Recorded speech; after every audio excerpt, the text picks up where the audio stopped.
Hello, സുഖമല്ലേ എല്ലാവർക്കും? ഞാനിവിടെ സുഖമായിരിക്കുന്നു കേട്ടോ.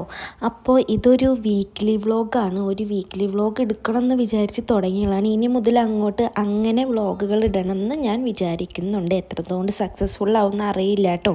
അപ്പോൾ നമുക്ക് കുറച്ച് സ്റ്റോക്ക് എടുക്കാണ്ടായിരുന്നു ബനാനയിൽ. അത് പോയി എടുത്തൊരു ദിവസമാണത്. ശേഷം ഇങ്ങനെ ഉള്ളിയുടെ തോല് പൊളിച്ച് കൊടുക്കുക, ഇതൊക്കെ ഞാൻ അമ്മയ്ക്ക് ചെയ്യുന്ന ഓരോ ഹെൽപ്പുകളാണ് എന്നെ കൊണ്ട് ചെയ്യാൻ പറ്റണത് കേട്ടോ. ഇനി ഇത് നെക്സ്റ്റ് ഡേ ആയി. നെക്സ്റ്റ് ഡേ ഒരു പുലർച്ചെയാണ്, ഒരു 6 മണിയൊക്കെ ആവാറായിരിക്കണു. ആ ഒരു ടൈമാണ് കേട്ടോ. ഞാൻ തേങ്ങ പൊളിക്കാൻ വേണ്ടി പോവാണ്. വീട്ടിലെ തേങ്ങ പൊളി, തേങ്ങ ചിരകൽ, ഉള്ളി തോല് കളയുക, ഇങ്ങനത്തെ പണികളൊക്കെ എൻ്റെ ഡിപ്പാർട്ട്മെൻറ്റാണ് കേട്ടോ. അപ്പം ഞാൻ ആദ്യമൊക്കെ ചെയ്യാൻ ഭയങ്കര മടിയായിരുന്നു. ഇപ്പോൾ ചെയ്ത് എല്ലാം ശീലമായി. അപ്പോൾ ഇതാണ് കേട്ടോ എൻ്റെ വീട്ടിലെ കിച്ചൺ. അമ്മ കിച്ചണിൽ തകൃതിയായി. അന്ന് ഞങ്ങൾക്ക് എങ്ങോട്ടോ പോകാനുണ്ട്, അപ്പം നേരത്തെ എനിക്ക് പണികളൊക്കെ ചെയ്യുകയാണ്.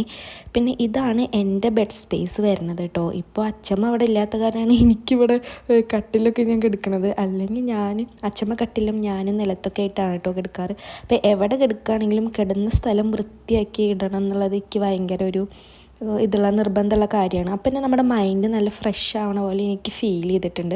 ഇതൊക്കെ ഞാൻ എൻ്റെ ലൈഫിൽ കൊണ്ടുവന്ന ഓരോ ഡിസിപ്ലിൻ ആയിട്ടുള്ള ശീലങ്ങളാണെന്ന് പറയാം കേട്ടോ. മുന്നേ ഒന്നും ഇങ്ങനെ അല്ലായിരുന്നു, പിന്നെ ശീലിച്ച് വന്നിട്ടുള്ളതാണ് ഇതൊക്കെ. കിടന്ന സ്ഥലം വൃത്തിയാക്കി ഇടുക, അങ്ങനെയൊക്കെ കേട്ടോ. അപ്പം നമ്മുടെ മൈൻഡ് നന്നായിട്ട് നമുക്കൊരു ക്ലിയർ ആവുന്ന പോലെയൊക്കെ ഫീൽ ചെയ്യും. അതുപോലെ കബോർഡിലെ ഡ്രസ്സുകളൊക്കെ വൃത്തിയാക്കി വെക്കുക.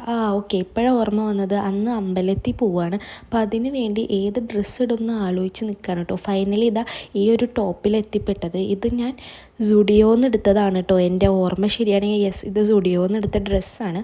പിന്നെ ആസ് യൂഷ്വൽ നമ്മൾ റെഡി ആയി കഴിഞ്ഞ് കുറച്ച് ക്യാമറയുടെ മുന്നിൽ വന്ന് നിന്ന് കാട്ടിക്കൂട്ടൽസുകളുണ്ടല്ലോ. അതിൻ്റെ ഇടയിൽ അമ്മ എല്ലാവരോടും ഹായ് പറയുന്നുണ്ട്. നമ്മുടെ സ്ഥിരം വണ്ടി, നമ്മുടെ ഷാജുവേട്ടൻ്റെ ഓട്ടോയിൽ നമ്മൾ പോയിട്ടോ. നമുക്ക് അടുത്തൊരു അമ്പലത്തിൽ പോകാണ്ടായിരുന്നു. അപ്പം നമ്മൾ പോയി വരുന്ന വഴി ബ്രേക്ക്ഫാസ്റ്റ് വാങ്ങി. പിന്നെ ഈ ഒരു സാധനം എന്ന് പറയുന്നത് എനിക്ക് ഭയങ്കര ഇഷ്ടമുള്ളതാണ് കേട്ടോ. ഇതിന് ഞങ്ങൾ വട്ടുപത്തിരി എന്നാണ് കേട്ടോ പറയുക. ഇത് നമ്മുടെ അരിയുടെ ഒരു സംഭവമാണ്. അത് എണ്ണയിലിട്ട് പൊരിച്ചെടുക്കണത് ഭയങ്കര ടേസ്റ്റ്. അതും ബീഫൊക്കെ നല്ല കോമ്പിനേഷനാണ്. പിന്നെ നമുക്ക് കുറച്ച് ഓർഡർ കൊറിയർ അയക്കാനുണ്ടായിരുന്നു നമ്മുടെ ബനാനയിൽ. അപ്പോൾ അത് പോസ്റ്റ് ഓഫീസിലും DTDCയിലും ആയിട്ട് അയക്കാനുണ്ടായിരുന്നു. ചിലവർക്ക് പോസ്റ്റ് ഓഫീസ് വഴി ഇഷ്ടം, ചിലവർക്ക് DTDC വഴിയാണ് കേട്ടോ താല്പര്യം. അപ്പം നമ്മൾ രണ്ടും ചെയ്യുന്നുണ്ട്. പിന്നെ ഇതാണ് എൻ്റെ സ്റ്റഡി ഏരിയ കേട്ടോ. ഞാൻ ഈ പണികളൊക്കെ കഴിഞ്ഞിട്ട് പിന്നെ നമ്മൾ കുറച്ച് പഠിക്കാൻ വേണ്ടി ഇരുന്നതാണ്. ഇത് നെക്സ്റ്റ് ഡേ ആണ് കേട്ടോ. നമുക്ക് പുട്ടും പഴമായിരുന്നു അന്ന് ബ്രേക്ക്ഫാസ്റ്റ്. പിന്നെ ഈ ഒരു തൊഴിൽ വാർത്ത ഞാൻ നോക്കാറുണ്ട്. ഇത് നല്ലതാണ് കേട്ടോ, പക്ഷെ കുറച്ച് ഹെവി ആയിട്ട് എനിക്ക് ഫീൽ ചെയ്യാറുണ്ട്. പിന്നെ നടന്നതൊക്കെ വെരി അൺഎക്സ്പെക്റ്റഡ് ആയ കാര്യങ്ങളായിരുന്നു കേട്ടോ ലൈഫിൽ. നമുക്ക് പെട്ടെന്ന് തന്നെ ഒരു ഹോസ്പിറ്റൽ വിസിറ്റൊക്കെ വന്നു. നമ്മൾ പ്രതീക്ഷിക്കാതെ ചെറുതായിട്ട് അമ്മയ്ക്കൊന്ന് വയ്യാതൊക്കെ ആയി. അതിൻ്റെ ഭാഗമായിട്ട് നമ്മൾ കുറച്ച് ദിവസം ഹോസ്പിറ്റലിൽ അഡ്മിറ്റൊക്കെ ആയിരുന്നു കേട്ടോ. ഇപ്പം എല്ലാം ഓക്കെ ആയിട്ട് നമ്മൾ വീട്ടിലെത്തിയിട്ടുണ്ട്. എൻ്റെ 2026 ഒക്കെ സ്റ്റാർട്ട് ചെയ്തത് ഹോസ്പിറ്റലിൽ വെച്ചിട്ടാണ് കേട്ടോ. നമ്മളൊരു 29-ാം തീയതി ഒക്കെ അഡ്മിറ്റ് ആയിട്ട് ഒരു 5-ാം തീയതി വരെയൊക്കെ ഹോസ്പിറ്റലിൽ തന്നെ ആയിരുന്നു. അപ്പോൾ താങ്ക് യു ഫോർ വാച്ചിങ്.